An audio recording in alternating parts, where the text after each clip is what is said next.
우리 오늘 옆 사람 한번 축복하시고 격려도 해주시고 칭찬도 해주시는 시간입니다.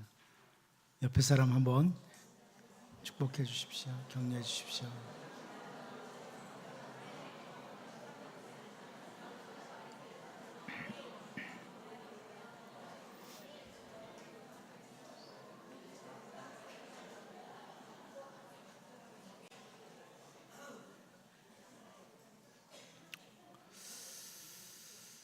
하나님의 백성들인 우리들에게 하나님께서 주신 것들이 참 다양합니다만은 특별히 우리에게는 너무나 소중한 기도의 특권을 주셨습니다. 기도할 수 있는 것. 예수님을 믿은 지 시간이 흘러갈수록 계속해서 느끼는 것 중에 하나가 기도할 수 있는 특권을 주신 것은 보통 은혜가 아니다. 기도할 수 있도록 해주신 것.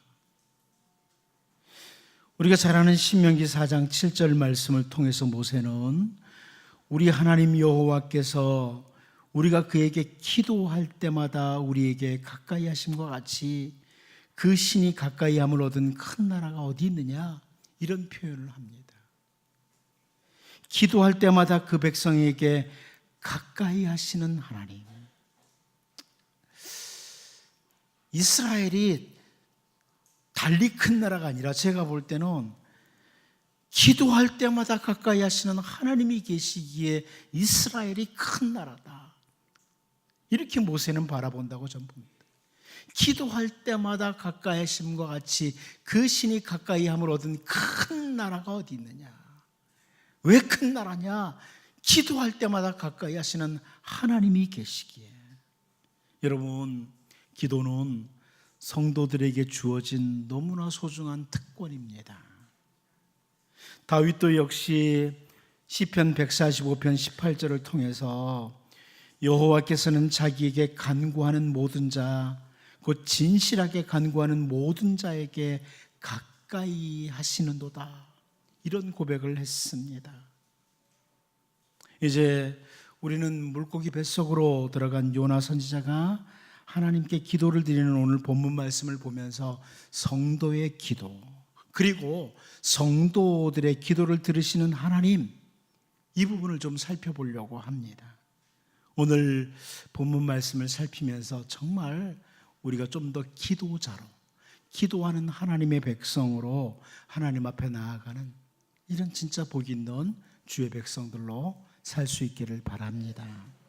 첫 번째로 우리는 오늘 본문에서 물고기 뱃속에서라는 겁니다. 물고기 뱃속에서 기도한다. 우리 1절 같이 한번 읽어볼까요? 같이 보겠습니다. 시작. 요나가 물고기 뱃속에서 그의 하나님 여호와께 기도하여.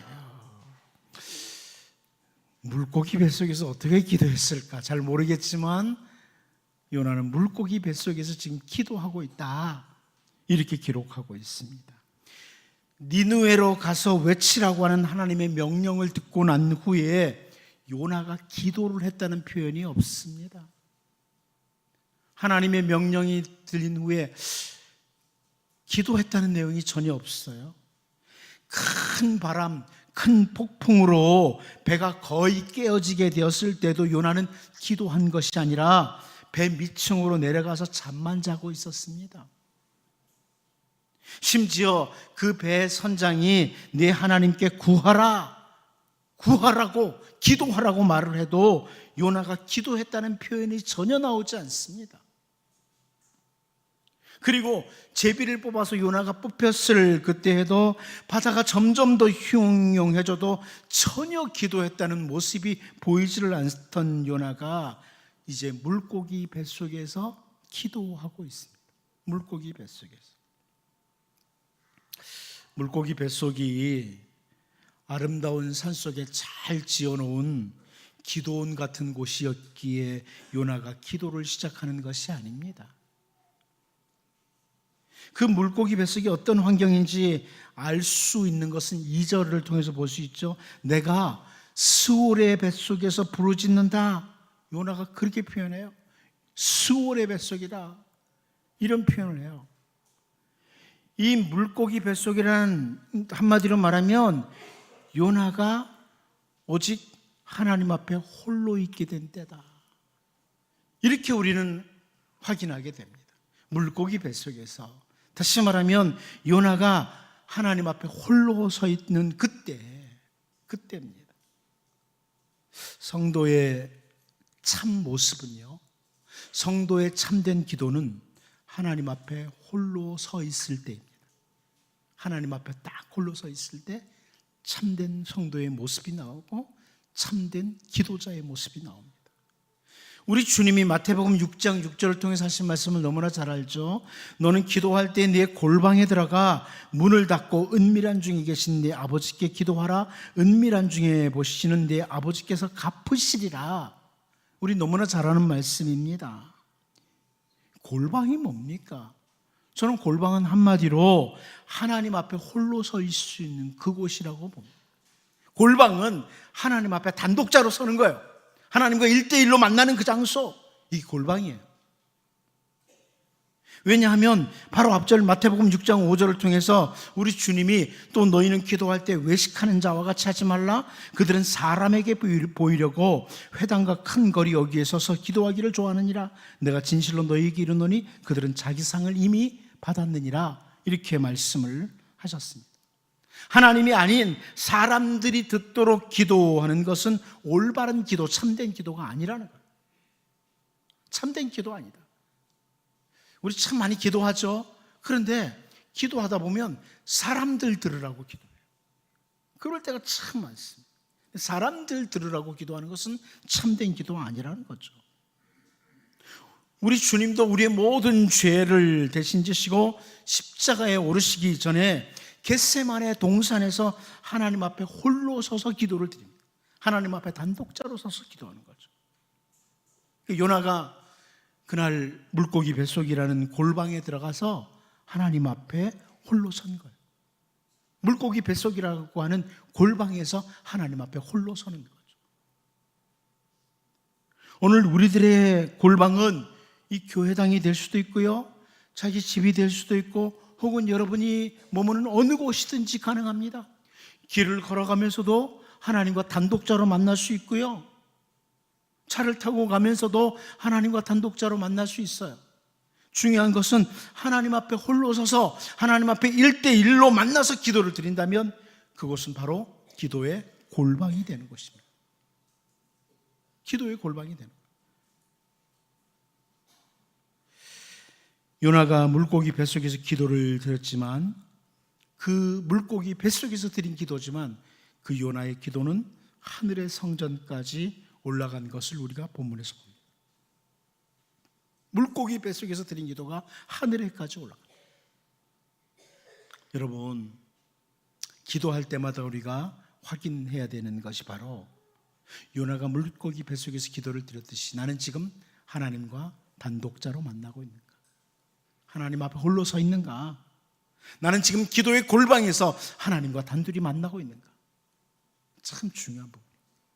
가장 잘 안 될 때가 언제예요? 대표 기도할 때. 다 사람들 들으라고 해요. 나도 모르게 사람들 잘 들으라고. 근데 여러분, 기도는 어떤 기도든지 하나님께 드리는 겁니다. 1대1로 만나야 돼요. 그렇지 않으면 우리는 예수님이 지적하셨던 바리새인들, 외식하는 자와 거의 다를 바가 없습니다. 여러분, 기도자시죠. 기도하시는 분들이에요. 그런데 기도할 때마다 하나님 앞에 홀로 설 수 있는 정말 복 있는 기도자들, 진짜 기도자들로 설 수 있기를 바랍니다. 두 번째로 우리는 오늘 본문에서 고난으로 말미암아라는 겁니다. 고난으로 말미암아. 본문 2절을 같이 한번 읽어보도록 하겠습니다. 같이 봅니다. 시작. 이르되 내가 받는 고난으로 말미암아 여호와께 불러 아뢰었더니 주께서 내게 대답하셨고 내가 수월의 뱃속에서 부르짖었더니 주께서 내 음성을 들으셨나이다. 아멘. 여러분, 이 요나서 2절 앞부분에 보면 내가 받는 고난으로 말미암아 여호와께 불러 아뢰었더니 이렇게 표현합니다. 내가 받는 고난으로 말미암아. 우리는 여기서 우리의 기도를 기다리시는 하나님은 종종 우리들에게 고난도 허락하신다는 것을 확인하게 됩니다.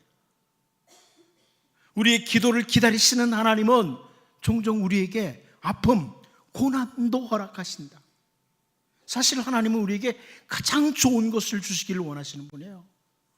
그런데 그 좋은 것 중에는 고난도 있다는 겁니다. 아픔도 있다. 이것을 확인할 수 있어요. 아니, 어쩌면 우리는 고난이라는 것이 없으면 정말 이상하리만큼 기도의 자리에서 찾아보기 힘든 그런 존재들입니다. 제가 그래서 새벽에 딱 나왔다가 평상시 새벽 기도를 안 하는 사람이 딱 나와서 앉아 있으면 가슴이 철렁해요, 목사. 아이고, 저 집에 무슨 일 있나. 평상시 하던 사람들은 그냥 그렇게 하나 보다 그래 싶지만 안 하던 사람이 갑자기 나오면 그래요. 계속해서 나오지 말라는 말씀이 아니고 여러분, 기도는 평상시 하셔야 됩니다. 그런데 이상하게 고난이 없으면 기도를 잘 안 해요. 맞죠? 저만 그래요?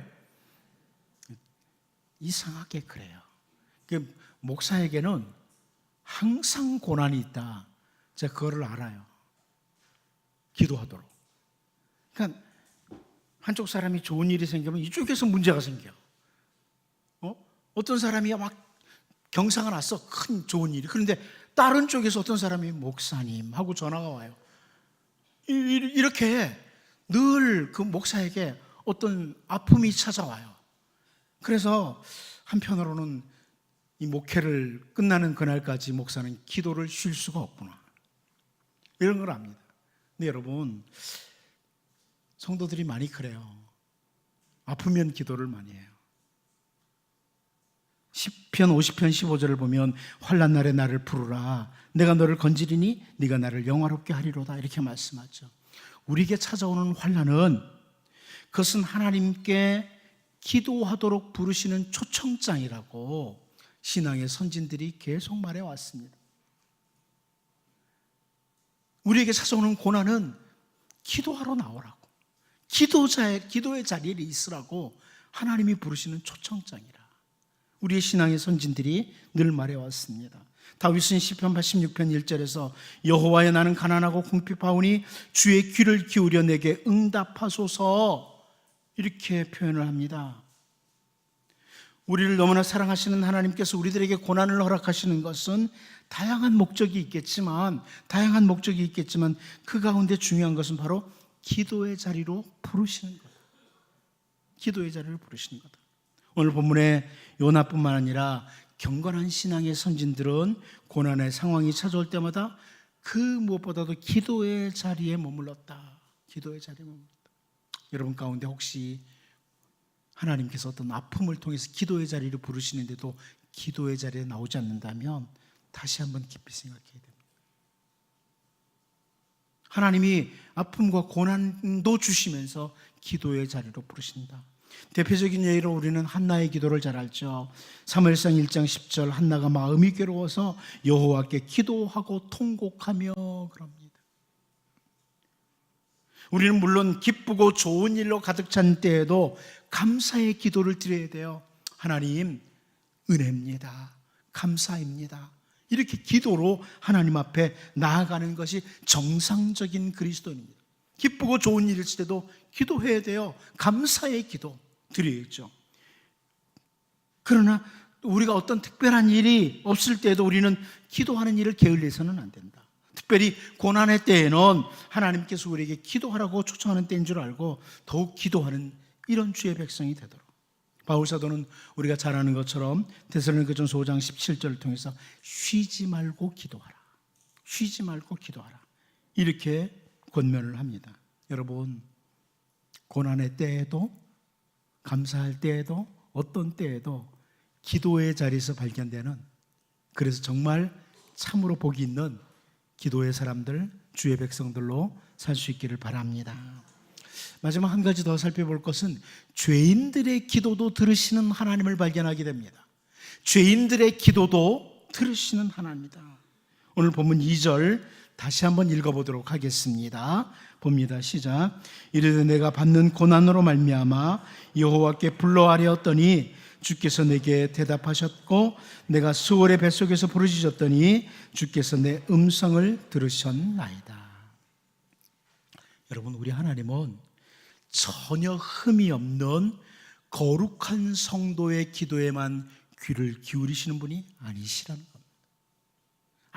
아무런 흠도 없는 정말 거룩하고 경건한 이런 사람들의 기도만 들으시는 분이 아니다.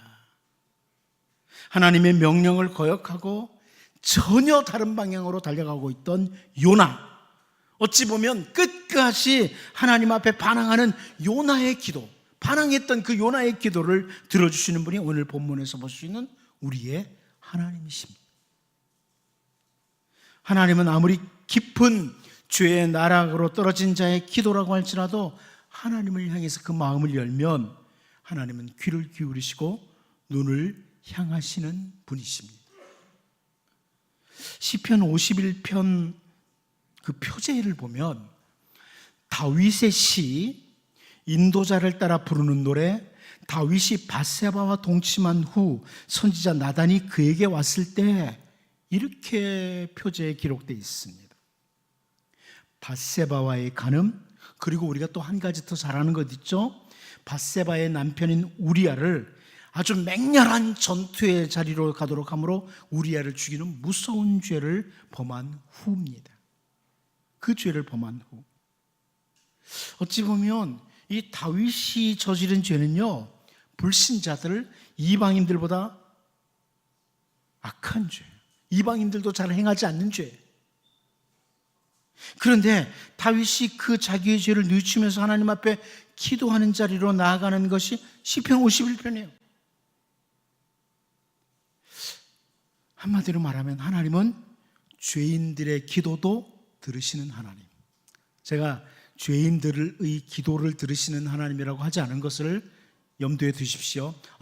죄인들의 기도만 들으시는구나 이렇게 생각하고 죄를 짓고 나와야 되겠다는 굉장히 어리석은 거죠. 죄인들의 기도도 들으시는 하나님이에요.